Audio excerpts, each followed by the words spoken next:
Three Chinese warships, and quite possibly a submarine as well, have been steadily tracking their way around the Australian coastline, conducting exercises, raising anxieties, and creating political headaches for the Albanese government on the eve of an election. There's been plenty of political argy-bargy about the presence of this Chinese task group, and particularly who knew what and when about the live fire exercises conducted in the Tasman Sea, which forced some commercial flights to divert course. Bottom line, gaps have been exposed in the ability to even properly monitor these exercises. The bigger question, though, is why is China doing this at all right now? Here's what the Defence Secretary told the Senate Estimates hearing this week. The Chinese are signalling, they are practising and rehearsing, and they are collecting. Practising and rehearsing for what? And collecting what? Well, China denies this show of force has anything to do with the upcoming Australian election, but it clearly wants to demonstrate the capability of its Blue Water Navy, as it's called, its power to project force right around our coastline.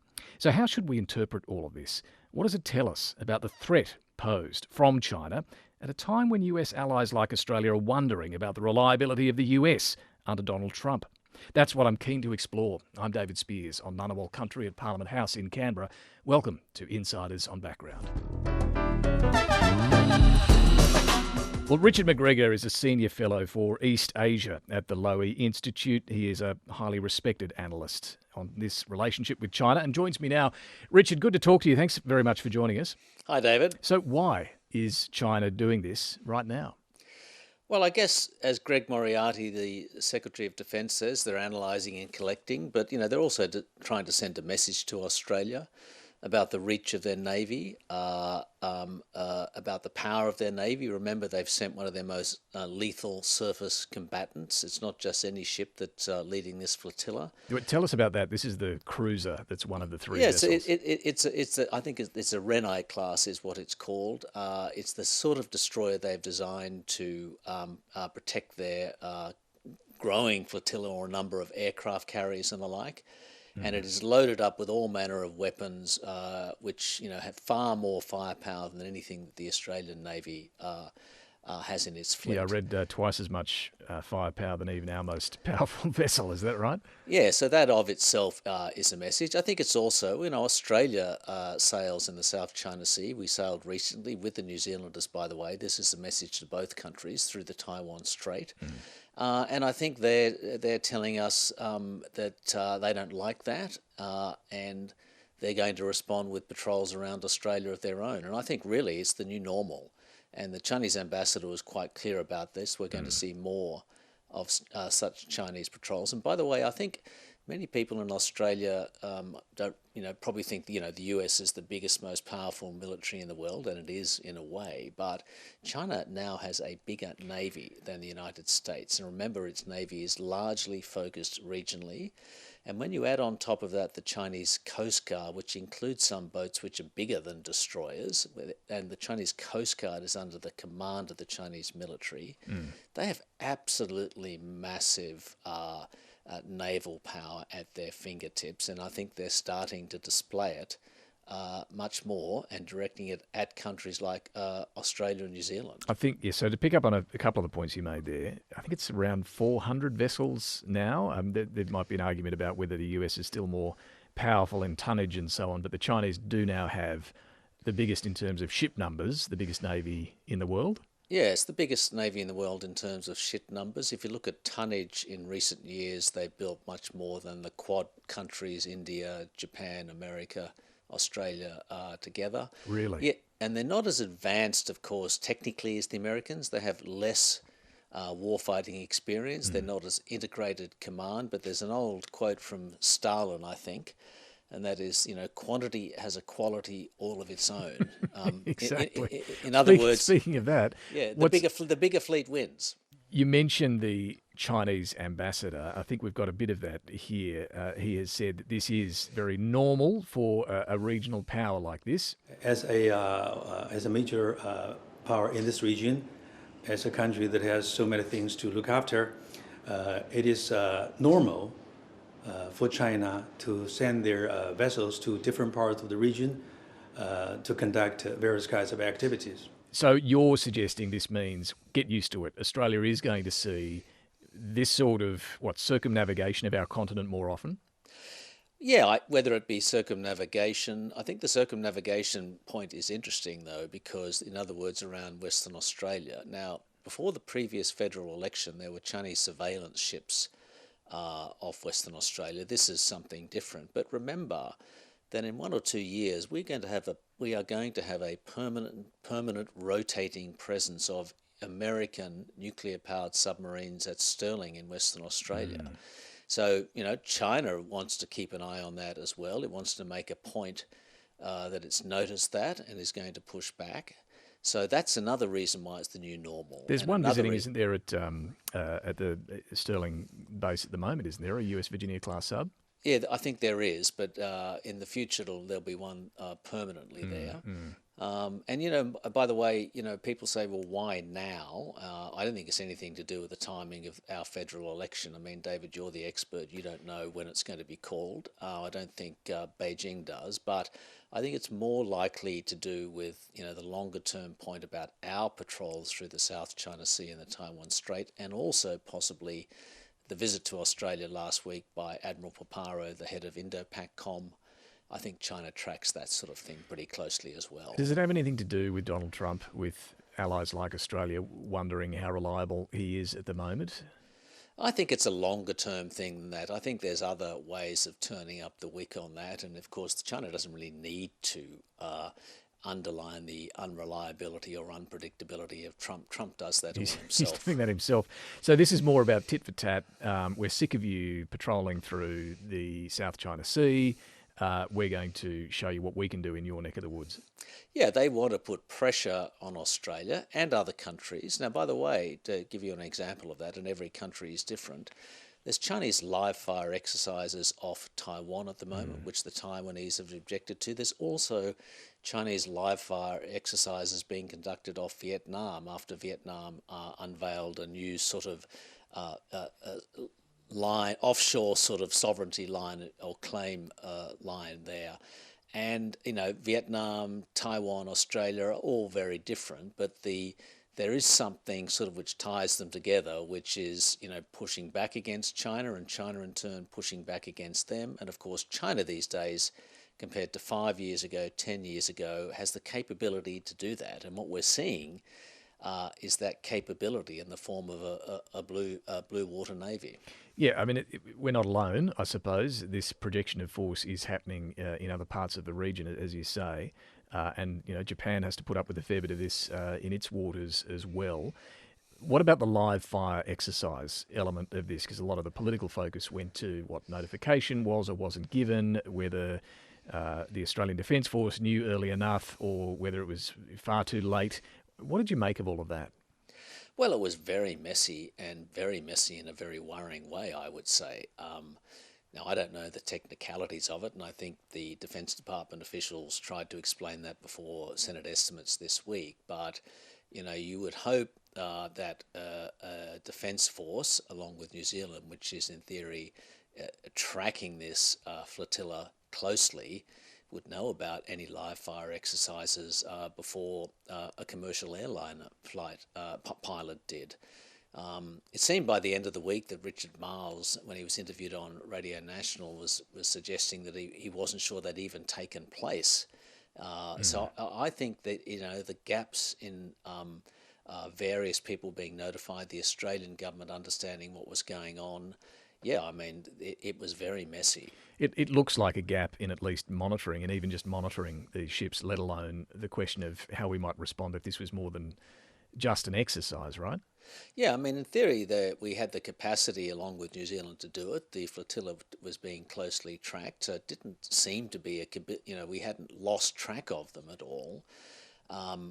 Maybe we should have also tracked them from the air as well. I'm not sure, but we didn't really seem to know what was going on in a timely fashion, and the Prime Minister wasn't informed in a timely fashion. And coming back to Greg Moriarty, the Defence Secretary's comments that the Chinese are practicing, rehearsing and collecting. I mean, practicing and rehearsing, I suppose, for conflict. I mean, let's be blunt, is that what they're practicing and rehearsing for ultimately? Well, I don't think they're practicing and rehearsing for an invasion of Australia or anything like that. They might want to practice and rehearse if there were to be a conflict in the South China Sea or around Taiwan, to display their firepower off the coast of Australia to keep us out of any such conflict, or to keep us, thinking about it. Obviously, the control of the sea lanes in the South China Sea is a prime focus of the Chinese military. 10 years ago, they didn't have the ability to track everything in the South China Sea. Now they absolutely do. They have the ability to track and challenge it. They would like to stretch out our resources, so they're deployed down near our own shores and not in the South China Sea in other areas. So I think you can see it on multiple levels in that respect. And collecting, I mean, is this an intelligence gathering exercise as well? I think it would always be an intelligence gathering exercise, and the Chinese have already been doing that off the coast of Western Australia previously. I think we've had Chinese surveillance ships when the Australian military with its partners and allies have conducted exercises. There's always one or two Chinese surveillance ships there. Yes, absolutely. If this is in part about practicing for potentially keeping Australia thinking about its own coastline and so on, I mean, it brings us to the question of how we should respond to this. Obviously, we need to think about what defence assets we have, what's available, whether we're spending enough, doing enough, how vulnerable we are. Are we left exposed? There doesn't seem to be any doubt about that, but I guess it does depend on two things. To what extent our military is there to defend Australia, to what extent it's there to project power beyond our shores, and certainly AUKUS is about that. AUKUS is about having a long-range capability. The trouble is, we're in what the Strategic Defence Review said a couple of years ago, which was initiated by the new Labor government, in a period now, in an era where we don't have much notice of potential conflicts. There's no 10-year horizon, but our entire defence re-equipment exercise, is way over the horizon. And of course, like everything that's built in Australia, we struggle with the industrial capacity to execute our plans. And that's not even talking about AUKUS, that's talking about building a new set of frigates and destroyers. But they're some years away. If what you're saying and what the Chinese ambassador signalled, we're going to see more of this. We're going to see more of these Chinese warships coming around our coastline, our southern reaches. Do you think a defence plan is going to have to think more about keeping more of Australia's resources around our neck of the woods to monitor them, to follow them, shadow them, rather than sending ships up to the South China Sea? Is that part of the motivation here too? Well, I guess it is, but we should have a sufficient force to do both. I don't think we want to get into a situation where it's an either-or situation where. But we don't have enough ships to do both, do we? Well, no, we don't at the moment, but hopefully we will in the future. But I don't think we want to sort of go into a hunch. Let me rephrase that. I don't think we need to sort of go into a crouch and sort of pull all our resources back from all the sorts of things they do in North Asia and Southeast Asia. No, but it will create some deep thinking, I'm sure, won't it, about what resources we are going to need in our immediate surrounds. Yeah, I think we've done the deep thinking as far as I can see. It's about executing the deep thinking and executing the policy and executing it at greater speed. But it's not just about building ships. I mean, the Australian military, just like militaries in the UK, in Japan, in the United States, is struggling to recruit enough people for expanding militaries. Then you have to train them. They have to be trained up to a certain level of skill. It's not something you can flick a switch and just fix. And that's what's catching us short at the moment. So, I mean, that's a very good point to raise, because I want to talk about defence spending, and it's easy to talk about, sure, we lift spending. It's harder to find the money to do that and find the people to man the ships and submarines and other kit that the spending would go towards. But what do you make of the debate and where it's at the moment? Because it seems a couple of things are happening. You've got this incident with the Chinese warships, raising levels of concern in Australia. You've got Donald Trump make it very clear to allies as well that they're going to need to increase spending. The Treasury Secretary Scott Bessent said this directly to Jim Chalmers and an Australian audience in Washington this week. So where is this debate at, do you think, right now on defence spending? Are we inevitably heading towards a need to increase? Yes, in theory, the government argues we are increasing, and I think it's around 2% now. It goes up to 2.4, 2.5 in a few years. Well, yeah, nearly a decade. I think it's 2033, 34, it's meant to hit 2.4%. So that's another 8 or 9 years away. Yeah, well, if the European levels of defence spending aren't enough, if Japanese levels of defence spending, which are going up to 2% of GDP, aren't enough, then certainly the same applies to Australia as well. So yes, I expect we are coming under, or will come under, greater pressure to increase defence spending. Then it becomes a domestic political issue in Australia on a number of levels. AUKUS is going to be an exceptionally expensive enterprise, but to build AUKUS, you kind of have to divest to invest. In other words, other arms of the armed services and other arms of the Navy sort of a slimmed down to play for AUKUS, which of course is way off into the never as far as timing goes. So there's that issue. And then there's the issue of persuading the Australian public that you need to spend more and to build your forces much more quickly than they're being built at the moment. And is that happening? Do you think that persuasion task, which would be critical to have, you need public support to do this, right? Is that there? Is it starting to move? Well, I don't see it. I guess the current government's policy on China, for example, if you wanted to boil it down, is do more, say less. And I don't think in any respects they've been, quote unquote, weak on China. Just look at what's happened in the Pacific. We've done, deals with Nauru, Tuvalu, Papua New Guinea, even the Solomons, Fiji, Vanuatu, often in a very sort of Trump-like transactional fashion, a fashion where we support them but we get security agreements in return. So we're doing a lot diplomatically in that respect. And we do talk about that. Penny Wong said we're in permanent competition with China. But elsewhere, we're doing patrols with the Philippines, for example, with Japan and the United States in a show of support for the Philippines in its dispute with China. But I think we're quite muted otherwise. The government really has, by and large, sold AUKUS as industrial policy. What the Americans called, union jobs, or what we call sort of, well-paid manufacturing jobs.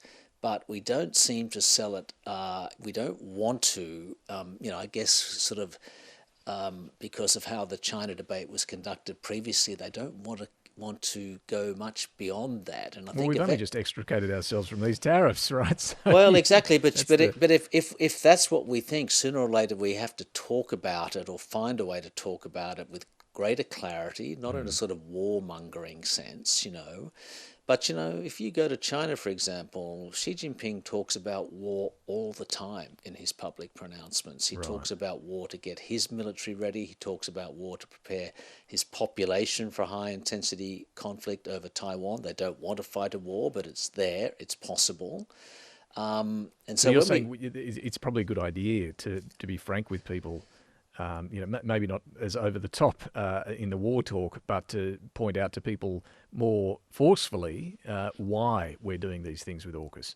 I think you have to eventually, and it's very difficult here, but when people in government, in the previous government and this government, do talk about those things, they often get sort of beaten down as warmongers and the like, but we have to find a way to talk about it to increase public awareness about the difficult choices that lay in front of us for many, many years. And it's no easy task for a government. It's not popular to do that. If you're spending more on the military, that probably means you're spending less on something else. We already have projected deficits for many years into the future. So, yeah, I think it's, we need to have a mini revolution in that respect. And what about Donald Trump? To come to something we touched on a little earlier, questions about how reliable he is. Obviously, European allies have been aghast the last week or two at what he's been saying and doing in relation to Ukraine. There is a school of thought that this is all about allowing the US to focus more heavily on China and on this region, and maybe that's a good thing. But should we, as allies, be nervous about how well defended we are likely to be by our main ally? Well, yes, everybody's nervous, and that's by design. Trump wants you to be nervous. He wants you to be off balance. He makes a virtue of his unpredictability. But that can only go so far without it sort of degrading the sorts of alliances and partnerships which have been so valuable to us and to the United States for many years. I mean, take Taiwan as one example. I think Xi Jinping would be very happy to see what's happening with Russia. Once he looked at the Russia's war with Ukraine, and he was, freaked out by it, not because he thought it was wrong, but because he thought Russia might lose. Now he looks at it and sees that possibly Russia is going to prevail. Everything Putin said, that we can outlast the West and the like, is turning out to be true, and he'll apply that sort of theory to Taiwan and might be emboldened there. I'm not saying anything's about to happen, but I think that, dividing the world into spheres of influence and the like is great for Xi Jinping. A disengaged or an America which, doesn't, only sees value in alliances as a kind of insurance company. You pay us money and we might protect you. That's great for China. It's early days. Trump is unpredictable. That means he can go either way. Trump did destabilize China in his first term because of that. They couldn't handle him. But I think this is not somebody who believes in Pax Americana, and that potentially will make life very difficult for us. And as we're seeing with Ukraine, a president who is transactional, who's willing to strike a deal, who clearly wants a financial benefit of critical minerals in relation to Ukraine. Is that something we're going to have to think about as well? Are we going to have to cough up at some point to maintain that US security blanket? Yeah, some people suggest that maybe he'll turn to us and say, well, yeah, I'll do a similar deal with you. But I suspect that that's going to be a commercial arrangement. We've already have a number of agreements about that. But it's an interesting point, though, because critical minerals, for example, an area, industries dominated at every point in the supply chain by China. And China has been able and can continue to dominate that by basically manipulating the price, which is what they do. And that's certainly the view of the Australian government, that China's manipulating that market. So in other words, to make the industry viable here, you have to have sort of a price floor. In other words, subsidies. So the Japanese, I think, are willing to do that. They've been way out in front in that respect. The South Koreans possibly as well, even though they want a slice of it. But will the American companies agree to price support agreements to support the rare earth industry in Australia? Money, doesn't it? It all comes at a cost if they're going to do that. That's right. And Trump might say, well, no, you should, we won't do that. You should produce them for us. Anything is possible. Yeah, I suppose the difficulty with all of this too, or the other risk with all of this, is that what Trump says and does risks undermining support in countries like Australia for the alliance and for pumping the billions that we're going to pump into their submarine industrial base under the AUKUS deal as well. Australians might scratch their heads and think, should we really be sticking with this plan? Is there a risk to AUKUS here, do you think? I don't yet see a risk to AUKUS in this respect. Two respects. Both the Coalition and Labor support it as much as the Greens deride it and the Teals are a bit wary of it, first thing. Second thing, Australia does have, as you know, a good argument with the United States. In other words, not only do we say that you've got the best submarines, and not only are we buying them, but we are investing in your industrial base as well. So it's and then of course we run a trade deficit with Trump, which is his sweet spot. So we got a pretty strong argument in AUKUS. With AUKUS, anything is possible. But to stick with it, we need some assurances, don't we, from Trump that he's going to stick by us. Well, he's going to stick by the ANZUS Treaty, I guess that's what you mean, and stick by AUKUS. Yes, and as far as I can see, any pronouncements which have come from the White House so far or the new US administration have been favourable to AUKUS, so I don't think we need to panic about that yet. I mean, he might not have known the name. I'm not sure if you saw that when he was asked in the Oval Office whether he'd be talking to Keir Starmer, the British PM, about AUKUS, and he said, "What's that?" But he then went on to, when it was explained to him, he said, yes, and said nice things about Australia and the relationship there. So look, he didn't exactly dump on it as a bad Biden deal that he's going to rip up. He does sound genuinely on board. I did watch that press conference, and he actually singled out Australia for praise on about 3 occasions. So if I don't want to take the spin of the government and the opposition, if he muffed up a sort of AUKUS, I didn't take too much out of that. No, all right, we can take some heart out of that. Look, Richard McGregor, really good to talk to you. Thank you so much for walking us through this evolving geopolitical landscape that we've been witnessing this week. Good to talk. Thank you very much, David. And thank you for listening, and do drop us a line if you have any thoughts on this conversation. Insiders@abc.net.au. We'll have more on this on Insiders on Sunday morning. I'll be talking to the Shadow Home Affairs Minister James Paterson. He's been the one asking a lot of questions in Senate estimates this week about the Chinese warships, so we'll put some questions to him. So I hope you can join us for Insiders Sunday morning on ABC TV at 9 a.m. Bye for now. You're making us all feel very excited about being here.